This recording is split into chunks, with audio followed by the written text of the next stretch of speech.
আল্লাহ আমার মতো করে আরো অনেককে বানিয়েছেন, এখানে ফেরেশতা বানান নাই, বানিয়েছেন কি দিয়ে? নূর দিয়ে। ওখানে কোনো খারাপ কিছু নাই, খাইরি খায়ের, মঙ্গলই মঙ্গল। শয়তান বানিয়েছেন, জিন বানিয়েছেন আগুন দিয়ে, শয়তান। এখন শয়তানও আগুনের, আমার ভিতরে আল্লাহ আগুন দান করছেন। তো আগুন না দিলে, এই যে আমি দেখাইতেছি আগুন, এটা আসছে কোত্থেকে?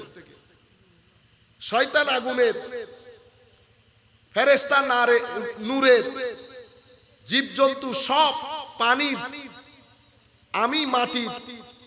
কিন্তু আমি শুধু মাটির না, আমার খামিরের ভিতরে আল্লাহ সবকিছু ডালছে।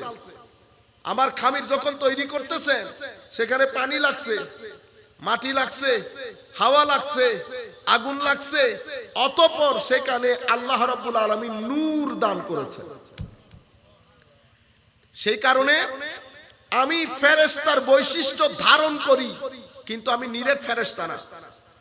আমি শয়তানের বৈশিষ্ট্য ধারণ করি, আমি নিরেট শয়তানও না। হাইওয়ানের বৈশিষ্ট্য ধারণ করি, নিরেট হাইওয়ানও না। আমি কে? আমি ইনসান। সব কিছুর কম্বিনেশন আমার ভিতরে আছে।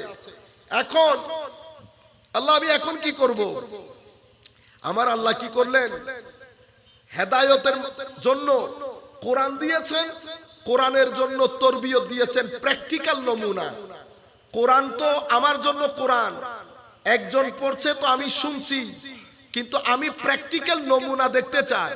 যেমন কোরআন বলছে, ওয়ালানাবলুওয়ান্নাকুম বিশাইইম মিনাল খাউফি ওয়াল জুই ওয়া নাকসিম মিনাল আমওয়ালি ওয়াল আনফুসি ওয়াস সামারাত ওয়া বাশশিরিস সাবিরিন। আমি অবশ্যই তোমাদেরকে পরীক্ষা করব, ভীতি দিয়ে, সংশয় দিয়ে, গরিবি দিয়ে, তোমাদের গরিব, তোমাদের কাছের মানুষজনকে মৃত্যু দিয়ে, এই আন্দাজে আমি তোমাদেরকে পরীক্ষা করব।